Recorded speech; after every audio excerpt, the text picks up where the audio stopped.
75 team having its 50th reunion this weekend. Squad went 26-5 and was national runner-up. Of course, a huge highlight of the season was the win over undefeated Indiana in the Mid-East Regional Final. Got a couple of representatives from the team to represent the guys to talk about them today.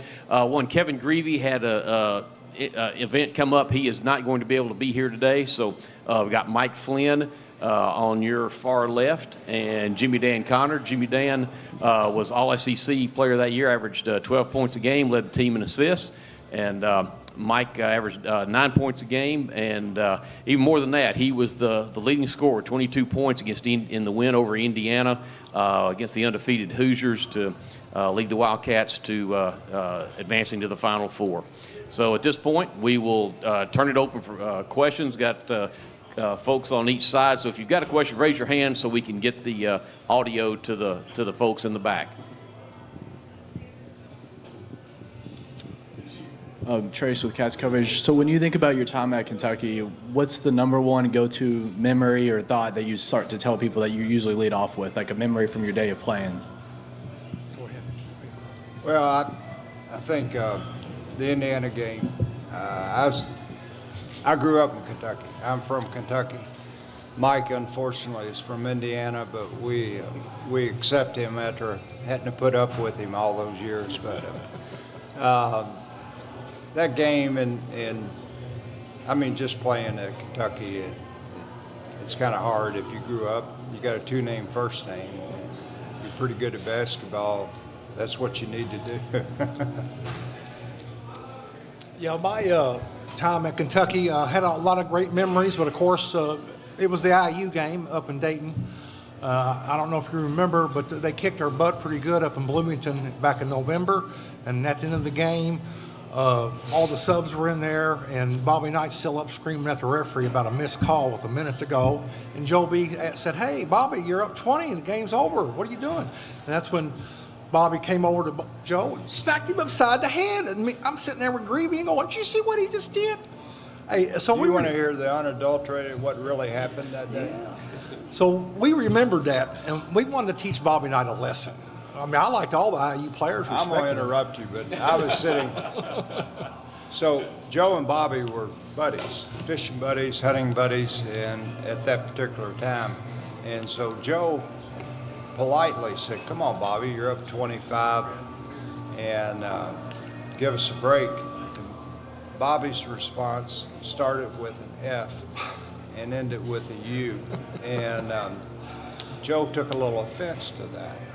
So I actually could hear the conversation, and so Joe he made a mistake. He turned his head and he pointed over to the exit sign. He said, "I would like to take you over that exit sign and kick your," and with that, Bobby, I don't know how you heard the slap, but when you come from here this way, you get a lot of leverage and you get a lot of power. And Joe's glasses went flying off. And Lynn Nance, ex-FBI guy, jumps up and he's in a karate pose. And Leonard Hamilton is draped over Lynn Nance trying to keep him from hitting Bobby Knight. And the game never stopped. So the game was going on. And so that is a witnessed. I heard every word. That's exactly what happened. So you were asking for a memory. That was a good or an interesting memory. And one thing Coach Hall did right before the game, and he never did this before, he took me and Jimmy Dan aside. He said, "Hey, look for your shots early." He was giving us the green light to shoot. We just go, "Okay, we will." Because IU was so good in their half-court defense when they got set up. So he wanted us to get out quick and transition and look for our shots. And fortunately, it paid off. Joe knew what he was doing. Yeah, in 4 years, he had never told us to do that before. Yeah. Yeah, guys, actually, I was going to ask about that green light, but I'll move on. As competitors, when you look back on 75, do you remember IU or do you remember UCLA because of the loss? And dang you, John Wooden, why didn't you retire a year later? I try to remember IU. that was my greatest time in basketball, greatest game, just beating IU. But I'm convinced UCLA beat us because Johnny Wooden announces his retirement the day before the game. He's not going to lose his last game. He's already won 9. And they went out and played a great game, and we played a good game, but they were just a little better that day. But if he wouldn't announce his retirement, I think we would have beat him. But I don't know if y'all remember this. Louisville had UCLA beat in the semifinal game. And Louisville choked, they spit it up. And we should have been playing Louisville for the national championship. But that's how it worked out. I've had the great honor to be around Coach Wooden and get to know him numerous times, and what a great gentleman he was. And he was the ultimate coach move, if you think about it. And it was time for him to move on, and his timing was pretty good. And I tell people, and I believe this, if we had played UCLA 10 times on a neutral court, I think we would have beaten them at least 7, maybe 8 times. I think we were a better team. Now, he argues with me. He said they were quicker than we were, which is probably true. They were quicker, more athletic, but we were physically stronger. More, yeah. But, yeah. John?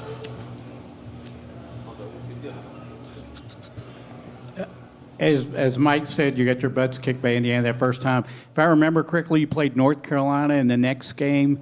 I think you guys were behind at the half or behind early in the game. And then, Joe, did he bench you guys? And then you guys asked to come back in. Can you just talk about that memory? And did that turn the season around? I saw a little note on it. I didn't realize we were down by 15, but yes, indeed, we were on the bench. And Coach Hall was the type that you diplomatically ask questions, and so it was a little bit different. I went to him, and one or two things were going to happen. I said, "What in the hell are you doing? Put us back in." It was I was either going to be hit and thrown out, and he paused and thought about it and put it back in, and so we turned that around, and that was 2 days after the IU game, which they had totally humiliated us. And so, yeah, I can remember that game because I was hot. Yeah, Jimmy It Day was had the only time Greavy couldn't shoot because I was shooting. Yeah, Jimmy Day had a big game. I remember that. Yeah, he carried us that game. Guys, I got 2 quick things on the other side. So I've heard the Joby story before with Bobby Knight. I won't give up the source, but one of your teammates.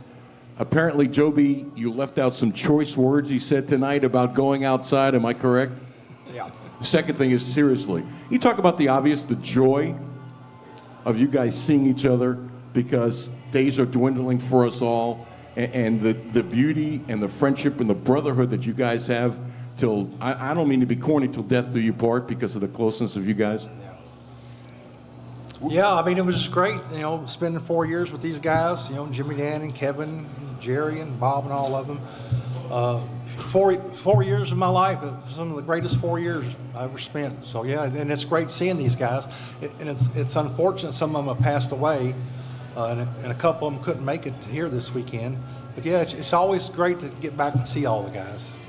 We've actually done pretty well to review before Coach Calipari, our freshman class. We had 7 freshman class. We had Mr. Kentucky, Mr. Indiana, Mr. Ohio, and Mr. Illinois. And then our also-rans were 2 first-team All-State from Indiana and 1 first-team All-State from Kentucky. So arguably one of the better recruiting classes in a long time. And what nice for me is we have managed to keep together. We try to get that original group, I don't know, every 2 years for sure, but every 2 years we come to a game and get together, and we've managed to stay. And if you played under Adolph and Joe, you did some of those practices, that's kind of like being bonded by warfare. I guess is the best way to do it. Yeah, I'll never forget our freshman year. We actually had to practice against the varsity And then we got to take a little break after that, and then we had to go back there and practice again as a freshman. That was a tough year, that freshman year. We would practice an hour and a half, and with the seniors, and it was the last year the freshmen were not eligible to play on the varsity. And I had known Adolph, and there was a guy named Larry Stamper, typical Eastern Kentucky from the hills, rough as a cob. And Adolph would often say to Larry, it's a good thing that Connor can't play because you'd be on the bench, which is not, if you happen to be me, that means you better be covering up because Larry was coming at you. But that was Adolph and how he incentivized you, and so you either became tougher or you did something else.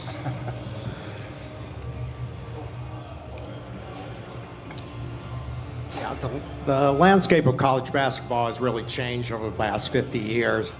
I mean, you guys came in, you spent 4 years together, started as the Super Kittens. Now you see players who come in a year at a program, 2 at the most, and then they're gone. It's probably impossible for them to even get together for a reunion. In hindsight, how important is it to have that bonding experience over 4 years? And what are your thoughts on NIL, transfer portal in general? Well, I think it's very special to go to school for 4 years and get your education, get your degree, and then go to the pros or NBA, wherever. But the game has changed tremendously with guys going one and done. But I can understand it. If they're good enough to get to the NBA and start making big money, then they should be allowed to do that. And with all the money being generated in college athletics today, I think it's a good thing for NIL. And now some of these programs are going to have $20 million to distribute to the football and basketball players, which is a good thing. And then the three-pointer, that's really changed the game. Me and Jimmy Dan Bolt could shoot the three back in the day, but they didn't have it, and now they do, so that's been a big change. Yeah, when we first came, we ran Adolph's offense 6, 8, and 10, okay?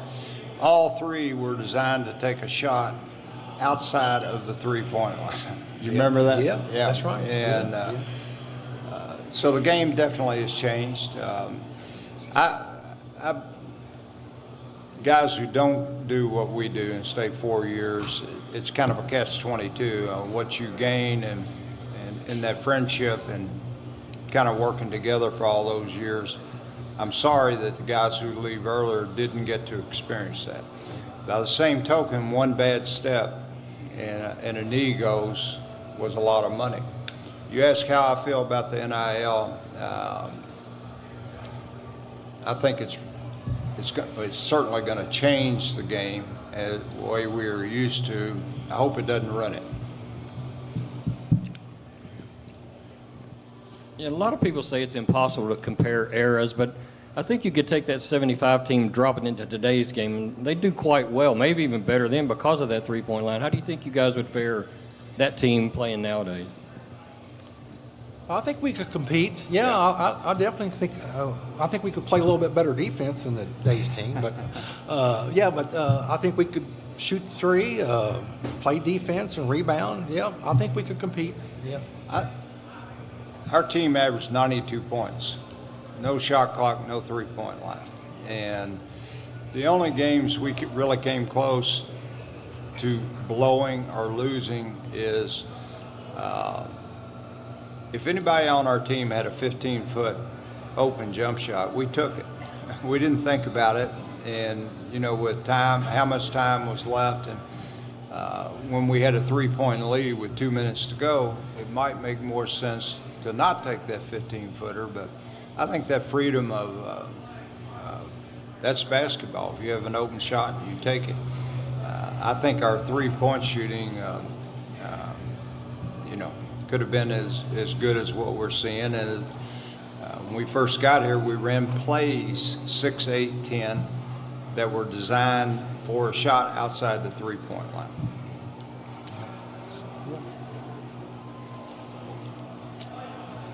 Ethan Grant, Scott's coverage. What was your reaction to Pope being named the head coach? A former player like yourself, just kind of Can you just talk about Pope being the head coach and kind of how that you can relate to him?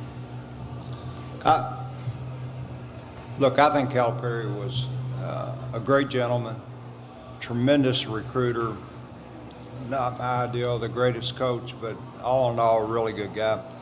And I think Pope is the right time, and he's brought enthusiasm back into the program, and ultimately, it's good for the program that he is here. And so far, what I've seen, I absolutely like what I've seen. Yeah, I think it was time for a change, and I'm glad they got Mark Pope. I think he's a great fit. He's got understands the modern game, offensively he does. Quick story, our former coach, Lynn Nance, used to coach at the University of Washington, and Mark Pope was out there playing for him before he transferred to Kentucky. Anyway, my son BJ, who ended up at U of L, Lynn Nance, he recruited BJ and went out there on a trip, and Mark Pope was his host when he was there. And then when Louisville and Kentucky played the first time, BJ and Mark, they went up to each other and say, hey, can you believe that we're playing against each other now? They started laughing. It was funny. It's a good story. I refer to Coach Pope and people down the street, what do you think? And I said, well, maybe it wasn't our first choice, maybe it wasn't our second choice, but I think he was our best choice. Yep. So information on Adolph Rupp is just less and less nowadays, harder to kind of find for the younger crowd. If you could kind of tell people what playing for Adolph Rupp was like he as a personality, as a coach, just that, or maybe even a story of that time frame that's maybe not out, if you can just share some of that with us. Go ahead. I met Adolph when I was 16. I worked in the Rupp Issel Pratt basketball camp. Probably an NCAA violation at the time. But, I got to spend a lot of time with Mike Pratt and Dan Issel around him, and I think a lot of what has been portrayed for Coach Rupp is not correct. He, for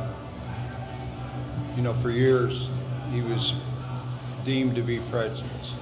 And if you knew Adolph and you knew how bad he wanted to win, you could be green. If you were the best basketball player, I think he would have recruited. At the time in the SEC in 60s and 70s, it was a little difficult for people of color to stay at the same hotel, and the reality of Deep South made the situation a little bit more difficult, I think. But I'm going to defend him. I would never call Coach Rupp a racist, and I knew him for 5-6 years. I have one funny story to tell you about Adolph. He hadn't been to a high school basketball game in years, and I played at Anderson County, and gym seated 2,500. And we managed to get almost 3,000 in there. The only person who couldn't come was the fire marshal. And so I used to say, well, what happens if Adolph shows up at a high school basketball game, which he did, and there wasn't even a place for him to stand. But it is Kentucky, and he showed up for a game, so the principal, and they stopped the game, roped off a little section for him, and then the game started. Everybody on my team, everybody on the other team knew why he was there. And for the next 4 or 5 minutes, there wasn't a basket scored, nor did I touch the ball. So Adolph, he kind of be a little bit disruptive in a basketball game, but he was a very interesting man, and I think oftentimes in history contributed in a way that I don't think is fair to him, in my personal opinion. Yeah, I think he's one of the greatest coaches of all time. I mean, his record speaks for itself. And one of my greatest honors is, just like Jimmy Dan said, he came to one of my high school games in Jeffersonville. The place was sold out, and it was just an honor for him to be there. And he was wearing his brown suit. But, our freshman year, we really didn't get to play for Adolph because we couldn't play on the varsity, but we practiced against him every day. And I do remember this, one day in practice, he was sitting over in his chair, and he was nodding out. He was taking a little nap. So it was funny. Guys, Leonard Hamilton says he's going to retire at the end of this season. Can you guys just talk about your relationship with Leonard when he was here? Yeah, I mean, Leonard, he was only like 3 or 4 years older than us We were, when yeah. Joe B. hired him, and he was a great defensive coach, and he took care of our defense and made sure we played the defense the right way. And he was just a tremendous guy. Great guy. Great guy, Yeah. and we all enjoyed playing for him. And he's had a successful career, and now he's going to retire, age 76 or something? Yeah, so. All right, gang. Think we're good. Appreciate everybody coming out. Thanks for your questions, and thanks. Congratulations to the 75 team. Thank you. All right, thank you, guys.